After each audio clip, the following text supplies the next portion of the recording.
Hey and welcome to the Daily Man United News Show. Let's begin with our daily news. Manchester United defender Luke Shaw brutally honest about the embarrassing 3-1 loss to Aston Villa.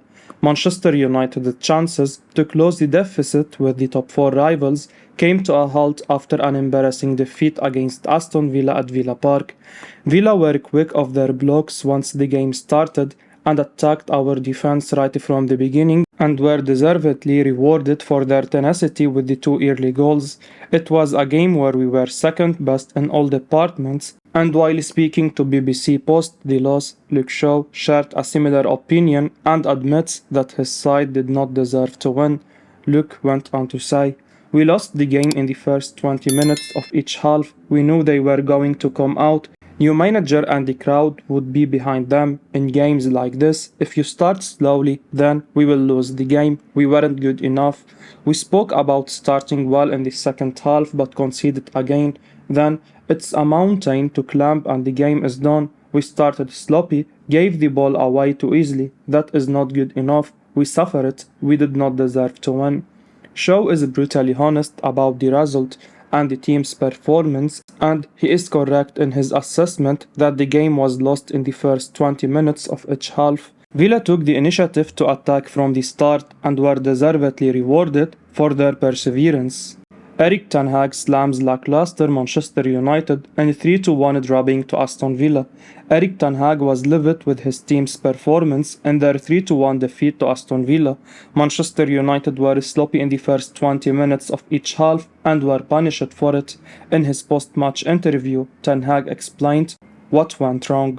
"The result is clear, it never lies. In football, you always get your own earnings. Today, we were not good enough. After a long time, this has happened. I said it was up to us. We didn't keep the ball, we didn't get the right organization, didn't follow the rules and lost battles. We lost the game at the start of the first half and second half. That is unacceptable. They looked fresher, more ready." United looked tired and lethargic throughout the game. The players looked tired and not full recovered, which is reasonable considering the team has been playing almost every 3 days, giving very little time for recovery, which can allow us to start the game with a clear intent. We are all aware that the rebuilding process under Ten Hag will have its ups and downs, and we would have to be patient with the manager and the team to learn from days such as yesterday and show progress in the coming years. It would be wise to think that even for a highly reputed manager like Ten Hag, it's a learning experience being his first year in English football, and he would have definitely understood that every game in the league can go against us if we are not at our best. Ten Hag missed Bruno Fernandez' aggression in the midfield, with Donny van de Beek and Christian Eriksen being too passive. The Dutch coach will be hoping that his side can bounce back quickly. On paper, United have a good run of fixtures till the start of the new year, and they should take maximum points. The return of Anthony Martial would be a huge boost to the side, which is lacking goals. Fans will want Anthony and Jadon Sancho to return to full fitness as soon as possible. United's substitute wing options are nowhere near good enough. Morrison criticises Manchester United midfielder Donny van de Beek. Manchester United midfielder Donny van de Beek has come under heavy criticism after his recent performance against Aston Villa. Van de Beek was given the opportunity to impress Erik Ten Hag in midweek, with the Manchester United manager starting him in the Europa League against Real Sociedad. The Dutch midfielder made little impact during the game, but with Bruno Fernandez unavailable against Aston Villa, Van de Beek was given another chance in the starting 11. However, Manchester United weren't at the races and suffered a defeat on the road. Now, pundit Morrison has slammed the Manchester United man after his recent performance. Donny van de Beek took about 5 years to play the ball out, and that's why he isn't up to the pace with it, said Morrison, speaking on BBC Radio 5 Live as relayed by Metro. Van de Beek has struggled to find consistent form at Manchester United, and his recent displays, unfortunately, haven't helped his cause. It feels like Van de Beek's future lies away from Manchester United, with Fernandez ahead in the pecking order, and the Dutchman struggling to impress when given the opportunity. Unai Emery feels privileged after a dream start against Manchester United. Aston Villa manager Unai Emery admits he was a privileged man after beating Manchester United 3-1 in his first game in charge at Villa Park on Sunday afternoon. The Spaniard ended a long wait for the Villains as he registered their first home win over United in the league since August 1995. Emery's Villa side went 2 goals ahead with just 11 minutes on the clock. It came as a sucker punch for United, but we never woke up. Emery went on to say, "I am a privileged man to be here and to win against them," said Emery, as quoted by the Manchester Evening News. "I enjoyed it a lot today. We were so focused on our game plan. We were so strong with the fans' support. It's only one step and we have to achieve regularity. And we have to achieve being consistent in the next matches at home and away. We have a lot of work to do." The result means United failed to make ground on the race for top 4.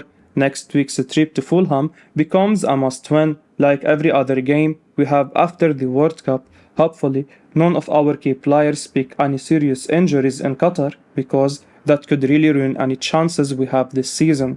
Manchester United contact Inter Milan centre-back Milan Skriniar. Manchester United are reportedly eyeing up a possible move for a top European centre-back who could be available for free next summer.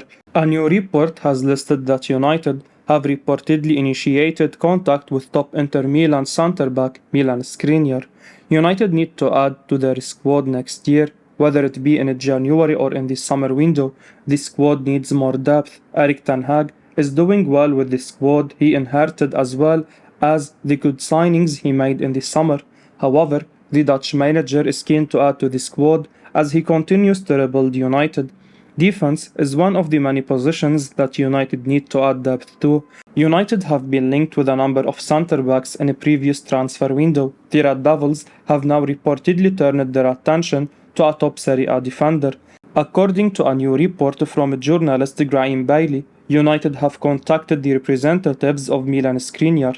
He went on to say, "Manchester United are huge admirers of Inter Milan centre-back Milan Skriniar and have been in contact with his representatives in recent weeks to assess the situation. Skriniar's contract expires in this summer." PSV director rules out a January transfer for United-linked Cody Gakpo. PSV Eindhoven winger Cody Gakpo has been heavily linked with a move to Manchester United for months, but his club are ruling out any sale in the January transfer window. Gakpo was in demand last summer, which saw speculation continue over the 23-year-old's future. PSV director Marcel Brands insists the Dutch youngster will not be sold in January, but admitted he could move in the summer if an acceptable offer is proposed. He went on to say, "No, this is not Cody Gakpo's last match against Ajax," Brands told ESPN NL. Next year, he will also play the match in Eindhoven against Ajax. If it will be his last away match with PSV against Ajax, yes, that is a possibility. Brands also revealed that United considered a move for Gakpo in the summer, which we knew, before the club prioritized its pursuit of Anthony instead. Leeds United made an actual offer for the player, but he thankfully remained at PSV for another season. Leeds United offered €30 million with €11 million as a bonus. 6 of them were to be paid if Leeds reached the Champions League. People said and wrote a lot about this, but no one within the organization of PSV wanted to accept this, he added.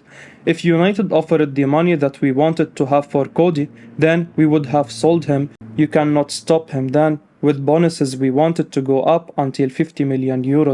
Gakpo has been in stunning form this season, with 9 goals and 11 assists to his name after 12 appearances across all competitions. He will become Europe's most wanted attacker with a strong World Cup.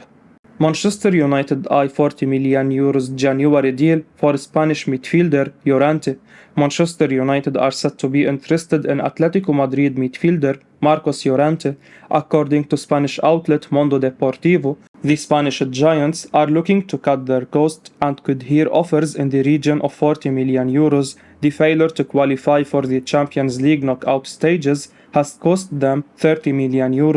Llorente is not a player they would be eager to sell, but might consider offers. United are one of the many clubs keen on a deal. The 27-year-old is one of the most versatile midfielders out there and could be a useful option for the squad. Llorente bagged 12 goals and 13 assists from an advanced role last season. His unique vision and tackling ability would make him a good option to play the number 8 role. Barring Christian Eriksen, United lack technical midfielders. Erik Ten Hag's position-based style of play requires highly skilled players who can keep hold of the ball. The United boss might consider a deal for Llorente in January. Liverpool are also reportedly interested in the player, with Jurgen Klopp adamant about reinforcing his midfield options. Manchester United keeping close eye on Juventus striker Vlahovic. Manchester United are reportedly said to be keeping their eye on Juventus striker Dusan Vlahovic amid their striker search in the summer of 2023. United could be set to take advantage of Juventus' poor form and UEFA Champions League doubt next season. Erik Ten Hag is keen to add a striker to his squad next year. However, if United wanted to recruit some of Europe's best talent, then they too need to ensure they qualify for the Champions League. United are playing in the Europa League this season, following a poor end to the season in the last campaign. Under Ten Hag, they look a much better side and are truly pushing for a top 4 finish this season. A clear area that needs improvement over the next windows is the addition of a natural striker to the side. With an out-and-out number 9 coming in, United would be able to play to their strength with the talent they already have. For example, Marcus Rashford is a lot stronger off the left-hand side and could be even better with the addition of a number 9. United now may have their eye on a talent from Italian giants Juventus. According to a new report from Daily Telegraph, reporter Mike McGrath reports Manchester United are keeping a close eye on Dusan Vlahovic's situation, or more precisely, Juventus' slump in Serie A and whether they may lose their key players without Champions League football. It remains to be seen if United can get a deal done for Dusan Vlahovic. Manchester United could get another chance to sign good fit Enzo Fernandez in the summer. Benfica midfielder Enzo Fernandez would be a good fit for Manchester United. While the talented playmaker only just transferred to Benfica during the summer, he could be available to join United at the end of the season. Journalist Sofia Oliveira believes the star has developed into one of the most complete players in Portugal via the Sport Witness. This summer, the 21-year-old Fernandez joined Benfica from River Plate for €12 million. Before his move to Portugal, the South African star had honed his skills in River Plate's youth sides for 2 years before securing his spot in the first team. Europe's top clubs have long been watching over the youngster, who was touted as the next best thing to come out of Argentina. Already boasting a gifted Argentinian contingent, past and present, Manchester United was among those keen to secure the starlet's signature. According to reports, the Red Devils had been anything but bashful about making their intentions known. Some reports claimed that United had gone as far as declaring they could easily beat fellow suitors to the punch. That never materialized. Instead, the budding star moved to Portugal with Benfica. At Benfica, he has applied his trade in the league and the Champions League. With 21 games under his belt, he has managed 3 goals and 4 assists for the Portuguese outfit. His performances this season have seen him again linked with the likes of Manchester United. Journalist Oliveira sang Fernandez's praises, claiming he would do well in Erik Ten Hag's side. Enzo Fernandez was a good fit for Manchester United, she told CNN Portugal, relayed by Team Talk. Fernandez is one of the most complete players that have passed through Portugal in recent years. We are looking at a midfielder who can arrive in the box and shoot, but is also very competent from the defensive point. He runs a lot and can also make a difference from set pieces. That's not so accurate yet, but he also has this ability. He is a very complete midfielder, and Argentina will have a world-class player on their hands if everything goes well. He will probably be in the market at the end of the season. There is a list of players that will have more value at Benfica by then and will have more difficulties in holding on to them. I will be uploading daily Man United news, so keep your eyes on the channel and don't forget to like and subscribe. I appreciate your support. Peace out.